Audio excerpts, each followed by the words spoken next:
இன்னைக்கு வெஜ் கறி தோசை பண்ண போகிறோம். மதுரை ஸ்பெஷல் கறி தோசை டேஸ்ட்டுக்கு ஈக்குவலாக இந்த வெஜ் கறி தோசை இருக்கும். வாங்க எப்படி செய்யறதுன்னு பார்க்கலாம்.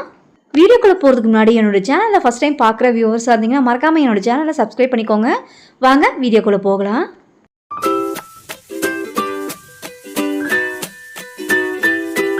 வெஜ் கறி தோசை செய்யறதுக்கு மீல் மேக்கர் எடுத்திருக்கேன். 100 கிராம் அளவுக்கு இருக்கும்.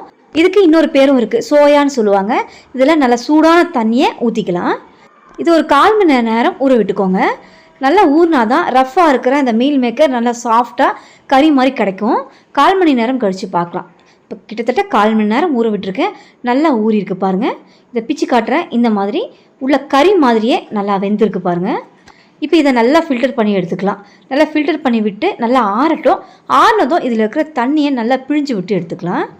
தட்டில் கொட்டி நல்லா ஆறிருக்கு மீல் மேக்கர். இதில் இருக்கிற தண்ணியை பிழிஞ்சு விட்டுக்கோங்க. இந்த மாதிரி எல்லா மீல் மேக்கரில் இருக்கிற தண்ணியும் பிழிஞ்சு விட்டு எடுத்துக்கோங்க. இப்போ எல்லாத்தையும் பிழிஞ்சு விட்டு எடுத்துட்டோம். நெக்ஸ்ட்டு இதை ஒரு மிக்ஸி ஜாருக்கு மாற்றிடுங்க. தண்ணி எதுவும் சேர்க்க வேண்டாம். தண்ணி எதுவும் சேர்க்காமல் நல்லா கோர்ஸாக அரைச்சி எடுத்துக்கோங்க. சிக்கனை நல்லா கொத்துக்கறி போட்ட மாதிரி இந்த மாதிரி கிடைக்கும். இப்போ இது இருக்கட்டும். நெக்ஸ்ட் ஒரு பேன் சூடு பண்ணிக்கிறேன். 1 ஸ்பூன் எண்ணெய் சேர்த்துக்கலாம். எண்ணெய் நல்லா ஹீட் ஆனதும் 2 துண்டு பட்டை, 2 கிராம்பு இதை சேர்த்து நல்லா பொரிஞ்சதும் 1/2 ஸ்பூன் சோம்புத்தூள், ரா சோம்புத்தூள் தான் இது. நெக்ஸ்ட்டு 1 ஸ்பூன் இஞ்சி பூண்டு விழுது சேர்த்து எண்ணெயில் லைட்டாக மிக்ஸ் பண்ணி விட்டுக்கோங்க. ஸ்லோ ஃப்ளேமில் வச்சு நல்லா கலந்து கொடுத்துக்கோங்க, கரிஞ்சிடக்கூடாது. நெக்ஸ்ட் இது கூட ரொம்ப பொடியாக சாப் பண்ண வெங்காயம், ஒரு பெரிய சைஸ் வெங்காயம் சாப்பரில் கட் பண்ணதுனால ரொம்ப பொடியாக இருக்குது. நீங்கள் எந்த அளவுக்கு பொடியை நறுக்க முடியுமோ அந்த அளவுக்கு பொடியை நறுக்கி சேர்த்துக்கோங்க. இப்போ வெங்காயத்தை நல்லா கலந்து கொடுத்துட்டு இது கூடவே பொடியை நறுக்கின கருவேப்பிலை போட்டு கண்ணாடி பதம் வர வரைக்கும் மட்டும் இந்த வெங்காயத்தை வதக்கி விட்டு எடுத்துக்கோங்க. இந்த அளவுக்கு. இது கூட ஒரு தக்காளி, இதையுமே நான் சாப்பரில் ரொம்ப பொடியை நறுக்கி சேர்த்துருக்கேன். இதையும் நல்லா கலந்து கொடுத்து தக்காளி நல்லா குழைவாக வதக்கி விட்டு எடுத்துக்கலாம். தக்காளி இந்த அளவுக்கு வதங்கி வந்ததும் மசாலா ஆட் பண்ணிக்கலாம். 1 டீஸ்பூன் தனி மிளகாய் தூள், 1 டீஸ்பூன் தனியாத்தூள், 1/2 டீஸ்பூன் கரம் மசாலா, 1/4 டீஸ்பூன் ஜீரகத்தூள், 1/4 டீஸ்பூன் மிளகுத்தூள், கொஞ்சமாக மஞ்சத்தூள், தேவையான அளவுக்கு உப்பு போட்டுக்கோங்க. மீல் மேக்கருக்கும் இந்த வதக்குளுக்கும் சேர்த்து உப்பு போட்டு நல்லா கலந்துக்கலாம். நல்லா கலந்து கொஞ்சமாக தண்ணி சேர்த்து இந்த மசாலா பச்சை வாசனை இல்லாமல் 5 நிமிஷம் மிதமான தீயில வச்சு இதை நல்லா கலந்து கொடுத்தீங்க அப்படின்னா பச்சை வாசனை இல்லாமல் மசாலா பர்ஃபெக்டாக ரெடி ஆகிடும். மசாலா பச்சை வாசனை இல்லாமல் நல்லா கொதிச்சு வந்திருக்கு. இப்போ இது கூட நம்ம கோர்ஸாக அரைச்சி வச்சு அந்த மீல் மேக்கரை ஆட் பண்ணிக்கோங்க.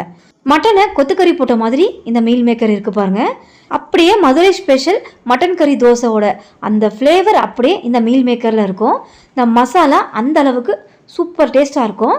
இப்போ மீல் மேக்கர் சேர்த்து நல்லா கலந்து கொடுத்து கொஞ்சமாக தண்ணி சேர்த்து இந்த மீல் மேக்கர் மசாலா எல்லாமே நல்லா ஒன்று சேர்ந்து நம்ம சேர்த்துருக்கிற தண்ணி நல்லா வற்றி பச்சை வாசனை இல்லாமல் ஒரு மிதமான தீயில வச்சு கைவிடாமல் நல்லா கலந்து கொடுத்துட்டே இருங்க. இப்படி வர வரைக்கும் இதை நல்லா மிக்ஸ் பண்ணி விட்டு எடுத்துக்கலாம். கறி தோசைனாலே முட்டை இல்லாமல் எப்படின்னு தானே யோசிக்கிறீங்க. சப்ஸ்டியூட்டாக முட்டை மிக்சிங் ரெடி பண்ணிக்கலாம். பவுலில் 1 ஸ்பூன் கடலை மாவு, 1 ஸ்பூன் மைதா மாவு, இது கூடவே ஒரு பிஞ்ச் அளவுக்கு சோடா உப்பு, இட்லிக்கு யூஸ் பண்ணுற சோடா உப்பு, நெக்ஸ்ட் கொஞ்சமாக மிளகுத்தூள், கொஞ்சமாக உப்பு, இதை தண்ணி சேர்த்து நல்லா கலந்துக்கோங்க. கன்சிஸ்டன்சி லூஸாக இருக்கணும், ரொம்ப திக்காக இருக்கக்கூடாது. இந்த மாவு 1/4 டம்ளருக்கு தண்ணி சேர்த்து நல்லா இந்த மாவை லூஸாக இந்த அளவுக்கு ரெடி பண்ணி எடுத்துக்கோங்க.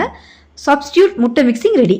நெக்ஸ்ட் தோசை பேன் சூடு பண்ணி எண்ணெய் தேய்ச்சி 1/2 கரண்டி மாவு சேர்த்து கனமாக தோசையை வார்த்துக்கலாம். ரொம்ப நைஸாக வேண்டாம். இது கறி தோசைங்கிறதுனால கொஞ்சம் கனமாகவே வார்த்துக்கலாம் இந்த அளவுக்கு. நெக்ஸ்ட்டு சப்ஸ்டியூட் முட்டை மிக்சிங்கை மேலே ஒரு 2 ஸ்பூனை நல்லா இந்த மாதிரி தேய்ச்சி விடுங்க. நல்லா முட்டை ஃபீலிங் கிடைக்கும். இப்போ இதுக்கு மேலேயே மீல் மேக்கர் மசாலாவை ஒரு 2 கரண்டி அளவுக்கு இதை போட்டு நல்லா இந்த தோசை மேலே நல்லா பரப்புனாப்பில் இந்த மீல் மேக்கர் மசாலாவை நல்லா திரட்டி விடுங்க. நல்லா திரட்டி விட்டு 1 ஸ்பூன் இட்லி பொடி இதுக்கு மேலே அப்படியே தூவி விட்டுறலாம்.